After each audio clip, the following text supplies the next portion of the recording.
The Warren Buffett faithful are making their annual pilgrimage to Omaha, Nebraska for this weekend's Berkshire Hathaway investor meeting. Becky Quick's already there, and she joins us now with a very special guest. Hi, Becky. Good morning, Sue. Good morning, everybody. You know, you mentioned what was happening with Goldman Sachs shares. That's been going to be a huge question here tomorrow, both for Warren Buffett and for his partner, Charlie Munger, who's the vice chairman of Berkshire Hathaway. We've just gotten the chance to sit down with Mr. Munger and ask him what he thinks about what was happening at Goldman Sachs and on Wall Street. He's been very outspoken, saying that he thinks Wall Street was essentially a big casino environment and that there were some very bad players there. We asked him who he thought the worst of those players were, and you may be surprised by the person and the firm that he names as the worst bad apples on Wall Street. Listen in. This is what Charlie Munger had to tell us just a short time ago. Dick Fold would not be, for me, an exemplar of the best that could exist in investment banking.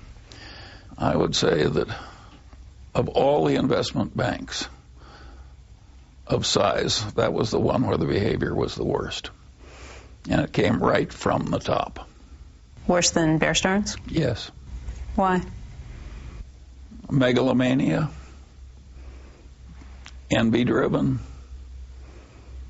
poor cognition, isolation, and of course, it's an interesting example of corporate governance, because you didn't have to be very wise to see that the place had the wrong leaders, and they had a board that did exactly nothing to fix their problem. You think there's any chance that Dick Fold didn't know what Repo 105 was?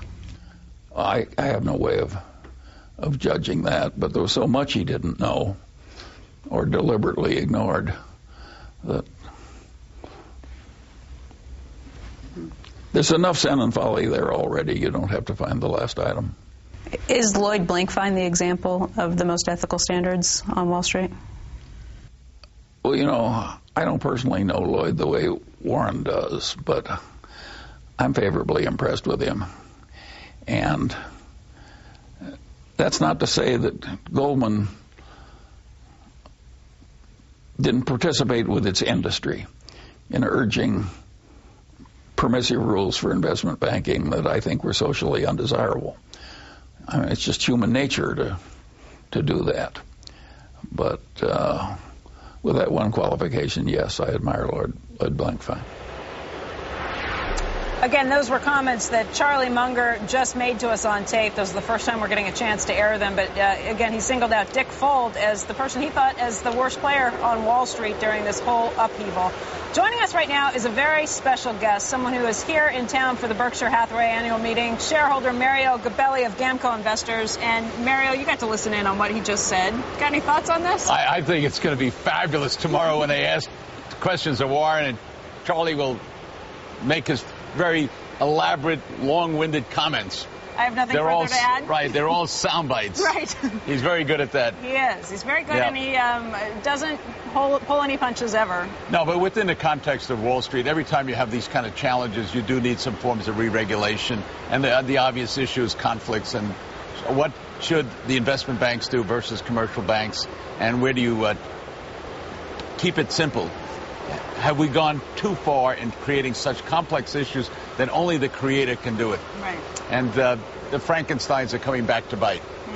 When we were with you a year ago, the market was really suffering. Things were down, and there were all kinds of bargains to be found. But the market's come back so much since. As a value investor, do you look around and still see deals? Yeah, well, you know, Buffett in his annual report said it so eloquently, and I'll just echo it. And that is, he said, look, last year in January, February, March, you could buy value stocks by the bucket, bring the bucket there. Now you got to look at the thimble that he mentioned. But you can still find a lot of things. You know, companies, even large ones, are selling at 4, 5, 6 times EBITDA, earnings before interest, tax, and depreciation. And you just work hard and you'll find them. So where are you seeing values right now? Well, a simple thing, like the railroad behind us. Making some noise. When you think about infrastructure, airlines, they're getting older. You need more airplanes, rail cars. Who supplies the rail industry? So I'll give you some names. And also body parts. People are getting older, and knees and hips. So, for example, in the rail industry, I was just talking to Mr. Rose here. Matt Rose, Burlington Northern. Right, and you can buy GATX as an example. They own rail cars. It stocks around $32.50. About 50 million shares, small cap. tank cars, very interesting product line. And I see Madison Dearborn just bought a piece of the Pritzker company in that industry. In the airplane industry, vendors to Boeing, and we've done a good job on this over the last 20 years. Companies like Crane, something like Precision Cast Parts. In terms of body parts, knees, hips, eyeglasses. Knees would be something like Exactech in a small cap, Zimmer in a bigger cap company. But there's a whole array of companies that are benefiting in that area. The infrastructure companies in particular, with the transportation, when you're looking at either airlines or the railways, they're benefiting from a turn in the economy. Yeah, well, that's the point. I think when we were here last year, we said fiscal and monetary policy are going to work. Well, they're working. Okay. And the reports on earnings that you're getting in now underscore that companies have their brake on costs, volume is picking up, gross margins are improving, SG&A is down, and profits are exploding. And they're only putting their money, Becky, into one thing, and that is their pension costs. A year from now, they're going to have a lot of free cash flow, and they're starting to buy companies. So making love by buying companies on Main Street and Wall Street is working well. Yeah. You know, we just saw Churchill Downs. You're the largest shareholder in Churchill Downs? The Duchossois family, Craig Duchossois is the big holder, but Gamco is a big holder. We own some UBET. They're buying UBET.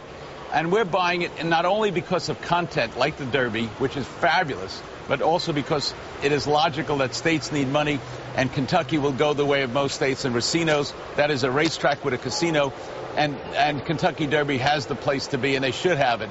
And it's very good for the purses, for the horsemen, and for everyone, including the shareholders. And even though you're one of the largest shareholders there, you're here this weekend instead in Omaha. I don't drink bourbon. Sometimes I do, but, you know, I'm a big shareholder in Brown-Forman for clients and for Fortune Brands, which I happen to like for other reasons. All right, Mario, thank you very much for your time. It's been great talking to you. Always a pleasure. Always a privilege.